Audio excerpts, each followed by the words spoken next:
معزز حاضرین،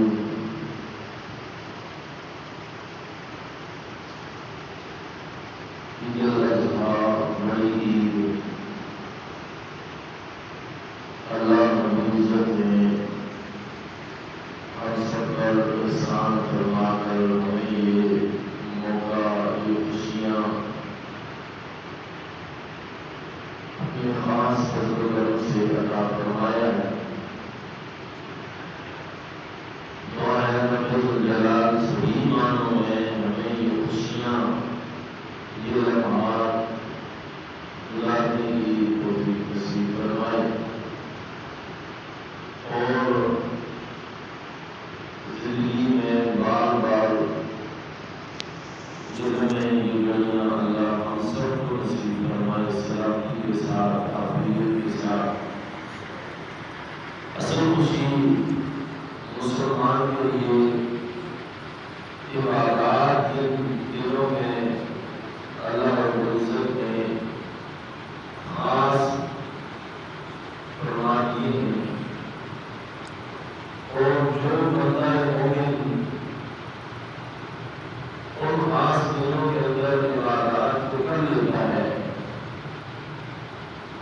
عبادات کے اندر اپنے آپ کو مشغول رکھتا ہے، تو وہ اصل خوشی کا مستحق اور حقدار وہ بنتا ہے۔ جیسے کہ عید الاضحیٰ ایک بڑی عید، اللہ رب العزت نے اس موقع پر ایک بڑا اہم رکن اسلام کا، بڑی اہم عبادت رکھی ہے جسے حج کہتے ہیں، اور لاکھوں فرزندان اسلام نے حج بیت اللہ ادا کیا ہے۔ اللہ سب کی حاضری کو قبول فرمائے اور مجھے اور آپ کو اللہ بار بار حرمین کی حاضری نصیب فرمائے۔ دوسرے نمبر پر ہمیں اللہ رب العزت نے قربانی کا حکم دیا، مسلمان کے اللہ نے طاقت اور استطاعت دی ہے، تو آج انشاءاللہ عید کی نماز کے بعد اپنے اپنے جانور اور اللہ کے راستے میں قربان کریں گے۔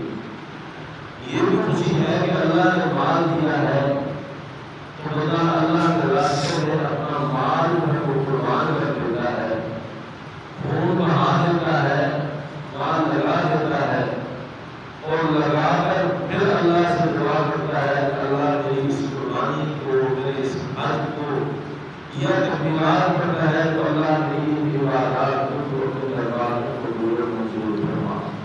تو اصل عبادت یہی ہے، اصل خوشی یہی ہے کہ بندہ اپنے آپ کو عبادات میں مصروف ہے۔ تو جس نے عبادات میں اپنے آپ کو مصروف کر لیا تو اللہ کے احکامات ہیں ان کو پورا کر لیا، تو سننے کے یہی اصل خوشی کے حقدار ہے، اور انہیں اللہ نے حقیقی خوشی عطا فرمائی۔ بڑی عید کے موقع پر چاہے وہ تکبیرات ہوں، چاہے وہ قربانی ہو، چاہے وہ حج ہو، حضرت ابراہیم علیہ السلام کو یاد نہ کرنا یہ بڑی زیادتی ہوگی۔ اس لیے کہ یہ خوشیاں، یہ عبادات اللہ رب العزت نے ہمیں حضرت سیدنا ابراہیم علیہ السلام کی نسبت سے عطا کی۔ قرآن کریم کی جو آیات میں نے پڑھی ہیں، اللہ رب العزت نے سورہ انعام کی آخری آیات میں اور سورہ صافات کی ان آیات میں حضرت ابراہیم علیہ السلام کی قربانی کا ذکر فرمایا ہے کہ کس طرح اللہ کے محبوب خلیل، ہر نبی میں لقب ہوتا ہے، کوئی کلیم ہوتا ہے، کوئی روح ہوتا ہے۔ حضرت ابراہیم کو اللہ نے جو لقب اور جو خصوصیت عطا کی، فرمایا یہ خلیل اللہ ہے، اور خلیل کا معنی ہوتا ہے دوست۔ اللہ فرماتے ہیں ابراہیم میرا دوست ہے، میرا قریبی ہے، اور فرمایا میرے محبوب اپنی امت کو یہ قرآن سے سبق پڑھ کے سنا دو کہ انہ کان صدیقا نبیا، ابراہیم سچے نبی ہیں۔ یہاں ایک بات یاد رکھیں، میں دعا کہہ رہا ہوں، اس کو سمجھنے کی کوشش کر رہا ہوں۔ ہر نبی صدیق ہوتا ہے،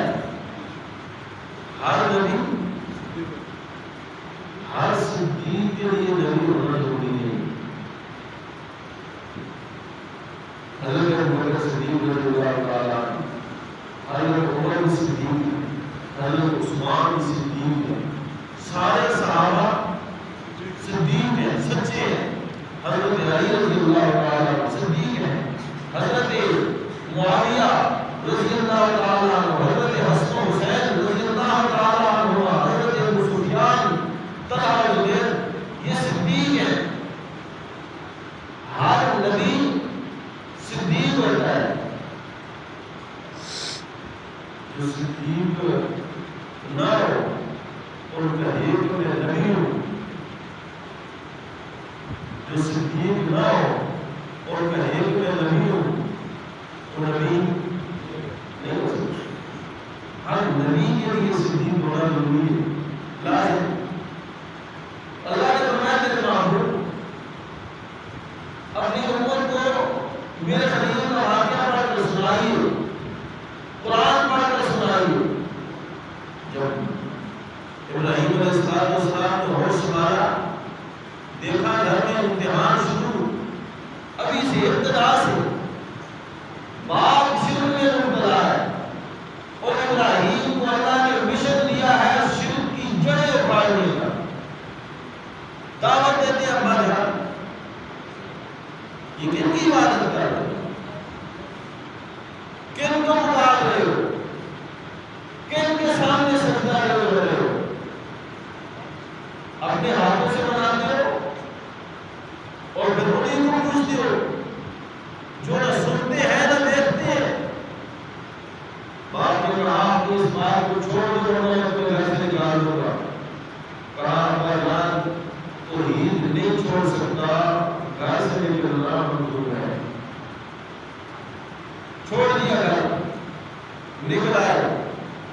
اب بیٹے ہیں تو نہ رب کے لیے باپ کو چھوڑا. اب اللہ سے اپنی اولاد مانگتے ہیں، دعائیں مانگتے ہیں کہ اللہ اولاد عطا فرما. اور اولاد بھی کیسی؟ نیک اولاد. وہ بھی کوئی اولاد ہے نوجوان خصوصی طور پر، وہ بھی کوئی اولاد ہے ماں باپ کے لیے بہت باعث ہے. روزانہ گھر میں لکھا ہے آپ کے بیٹے نے ہمارا کبوتر چوری کر دیا، آپ کے بیٹے نے ہمارے مسائل چوری کر دیا، آپ کے بیٹے نے فلاں شرارت کر دی. وہ بھی کوئی ماں باپ کے لیے بڑا ہے. حضرت ابراہیم علیہ السلام نے اللہ سے دعا مانگی اور ہمیں یہ سبق سکھایا کہ مانگو تو صرف کس سے؟ قرآن نواز سے. جنہیں اللہ نے اولاد دی ہے وہ قرآن نواز سے پڑھو، جنہیں نہیں دیا اللہ ان کو نیک صالح اولاد عطا فرمائے. یہ سبق سکھایا کہ میں ابراہیم ہوں، آپ کا دوست ہوں، خلیل ہوں. مجھے نہیں عطا کیا، مان تو اسی سے رہا، اس لیے کہ دینے والی ذات ہے. ورنہ پہلے حضرت آدم گزر چکے ہیں، حضرت نوح گزر چکے ہیں، بڑے بڑے جلیل انبیاء گزر چکے ہیں. لیکن ابراہیم علیہ السلام کی دعاؤں نے ہمیں سکھایا یہ کہ کسی رب کے اللہ کے دربار کو چھوڑ کر، چاہے وہ نبی کیوں نہ ہو جائے، کسی کے دربار پہ جا کر اولادیں نہیں مانگا جاتی. کسی کے دربار پہ جا کر گھوڑوں میں پیسے ڈال کر ان سے نہیں مانگا جاتا، بلکہ سکھایا یہ کہ 100 سال ہی عمر کیوں نہ ہو جائے، اولاد مانگنی ہے تو صرف کس سے مانگنی ہے؟ اللہ سے مانگنی. اور کیا قرآن نے ارشاد فرمایا؟ اللہ میرے محبوب جناب محمد رسول اللہ صلی اللہ علیہ وسلم آپ کہہ دیجئے، سنا دیجئے واقعہ حضرت ابراہیم علیہ السلام کا. جب اولاد کی ضرورت پڑی مانگ رہے ہیں ان سے، اور ساتھ ساتھ یہ بتا رہے ہیں دنیا والوں یہ صحیح سیدھا راستہ یہی ہے کہ اپنی اولاد کس سے مانگو، اپنی اولاد کے لیے ہدایت کس سے مانگو. فرمایا قال انی ذاہب الی ربی سیہدین رب هب لي من الصالحين. اے مالک الملک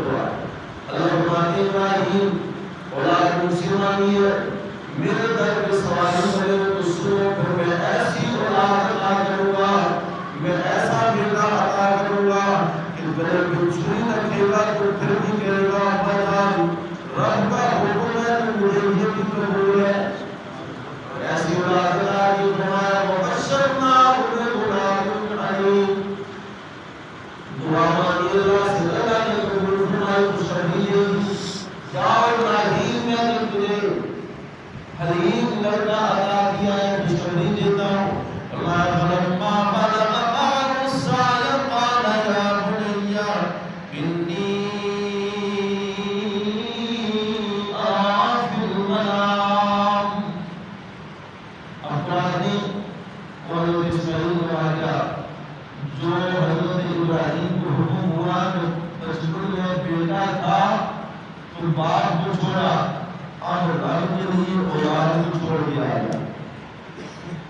چھوڑا ہے دیوانے میں وہ حضرت ہے اما حاجہ اور حضرت اسماعیل علیہ السلام کو پہاڑوں میں جا کر چھوڑا ہے حضرت حاجہ پوچھتی ہے ابراہیم کیوں چھوڑ کے جا رہے ہو خاموش ہے پوچھتی ہے کیوں چھوڑ کے جا رہے ہو کیا وجہ ہے خاموش ہیں چھوٹا بچہ ہے پوچھتی ہے رب کا حکم ہے حضرت ابراہیم نے فرمایا ہاں رب کا حکم ہے فرمایا جا ابراہیم جس رب نے تجھے آگ میں ضائع نہیں ہونے دیا وہ رب ہمیں یہاں پہاڑوں میں بھی نقصان نہیں پہنچے کیسا صبر ہے کیسا صبر وہ صفا اور مروہ پہاڑی میں جب دوڑتی ہیں صفا سے مروہ کی طرف مروہ سے صفا کی طرف اللہ نے جنہیں موقع عطا دیا ہے دوڑتی ہیں پانی کے لیے کچھ کھانے پینے کے لیے مل جائے ادھر اولاد کو بھی دیکھتی ہے اللہ فرماتے ہیں راجا ذرا دوڑ کے چکر لگاؤ مجھے یہ تیرا دوڑنا اور تیری ادائیں اتنی زیادہ پسند ہے قیامت تک آنے والا ہر بندہ جو مجھے ماننے کا اقرار کرے گا جو جہاں آئے گا اس کے لیے دوڑنا ضروری ہو جائے چاہے وہ بڑا ہے یا چھوٹا ہے چاہے وہ وزیر ہی کیوں نہ ہو وہ نبی کیوں نہ ہو وہ صدیق ہی کیوں نہ ہو میری تیری یہ ادا اتنی پسند ہے اور جس جگہ پر تو دوڑ رہی ہے یہ جگہ مجھے اتنی پسند ہے کہ قیامت تک آنے والا ہر انسان پھر قرآن کی آیات کو پڑھے گا اور تیری یاد کرے گا تیری اداؤں کو یاد کرے گا اور آج بھی وہاں قرآن کی آیات کی لکھی ہوئی ہے قرآن کیا کہتا ہے ان الصفا والمروہ من شعائر اللہ ہم حاضرین جو تھی نا یہ ان کا جو صبر تھا اللہ کو ایک ہدایت پسند ہے پھر اللہ نے فرمایا میں نے ابراہیم کو بیٹا عطا کیا ہے بیٹا جو ساتھ چلنے پھرنے کی عمر کا ہوا ساتھ چلنے پھرنے کی عمر کا ہوا اللہ نے حکم دیا ابراہیم اولاد بڑی پسند ہے سالوں بعد میں نے تجھے عطا کی ہے میرا حکم آ گیا ہے کہ اس اولاد کو میرے راستے میں قربان کر دیا قرآن کیا کہتا ہے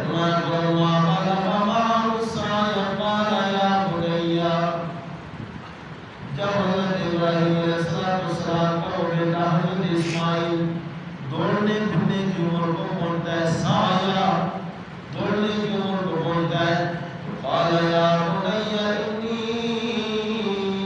ارى في المنام حضرت ابراہیم کہتے ہیں بیٹا میں خواب میں دیکھتا ہوں کہ میں تجھے فی المنام انی اذبحک میں تجھے ذبح کر رہا ہوں میں نبی ہوں نبی کی خواب نہیں ہوا کرتی ہے انظر ماذا تری تو کیا کہتا ہے اس خواب کے بارے میں تیری کیا رائے ہے کیونکہ بیٹا نے مانگا کس سے تھا اللہ سے حضرت اسماعیل نے فرمایا اللہ کا حکم ہے مجھے ذبح کرنا ہے فرمایا باقا پریشان ہونے کی ضرورت نہیں ہے میری رائے کو پوچھتے ہیں قال یا ابت افعل ما تؤمر جب رب کا حکم ہے پیدا کرنے والا رب دینے والا رب اب رب کا حکم آ گیا کہ قربانی کرنی ہے قربان ہونا ہے اللہ کے راستے میں تو بجا سوچنے کی ضرورت نہیں ہے قال یا ابت افعل ما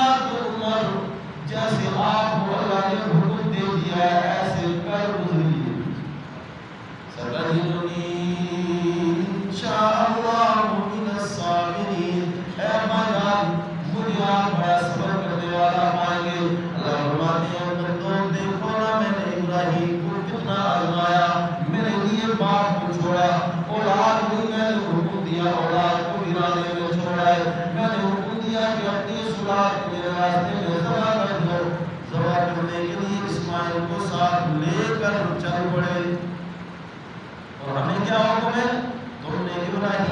نقشے قدم پر چلنا ہے، میں حکم دے دوں کہ میرے راستے میں مال قربان کرنا ہے، میرے راستے میں جانور قربان کرنا ہے تو پھر کر دینا ہے، میرے علاوہ کسی کے نام پر قربان کرنے کی اجازت ہے۔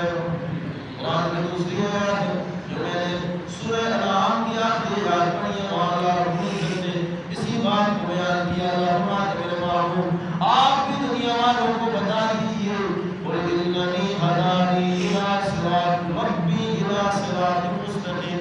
وہاں فرمایا ابراہیم سیدھے راستے پر ہے، اور سیدھا راستہ یہ ہے کہ اولاد مانگی کس سے جائے۔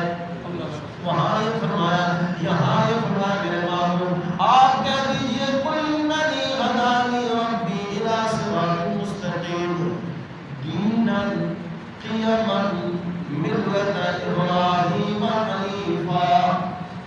اے پیغمبر آپ کہہ دیجئے چونکہ بعد میں آنے والا ہر ایک آپ سے نسبت جوڑے گا، ہر ایک کہے گا میں سنی ہوں، ہر ایک کہے گا میں تو نبی سے محبت کرنے والا ہوں، ہر ایک کہے گا میں نبی کا تابعدار ہوں، لیکن اللہ نے اصول بتا دیا نبی کو ماننے والا وہی ہے جو نبی کی تعلیمات پر عمل کرے، جو نبی کی سنتوں پر عمل کرے۔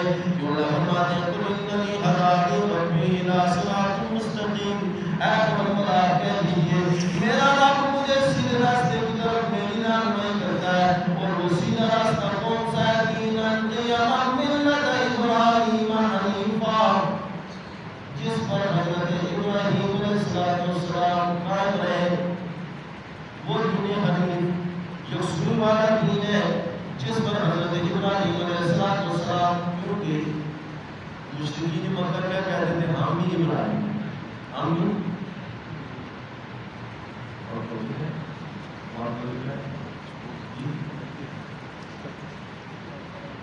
جو صاحب بھائی ہے وہ جلدی تشریف لے آج کے وقت پر نماز پڑھی ہوئی، بس میں نے یاد نماز رکھے گا۔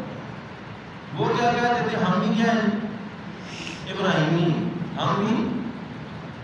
اللہ کہتے ہیں ابراہیم تو مشرک نہیں تھے، نہیں، اللہ کہتے ہیں ابراہیم تو مشرک نہیں، جو اپنے آپ کو کہے میں سنی ہوں، میں نبی کو ماننے والا ہوں، میں کہتا ہوں نبی تو شرک کرنے والے نہیں، نبی تو غیر اللہ سے مانگنے والے نہیں تھے، نبی تو کس سے مانگنے والے؟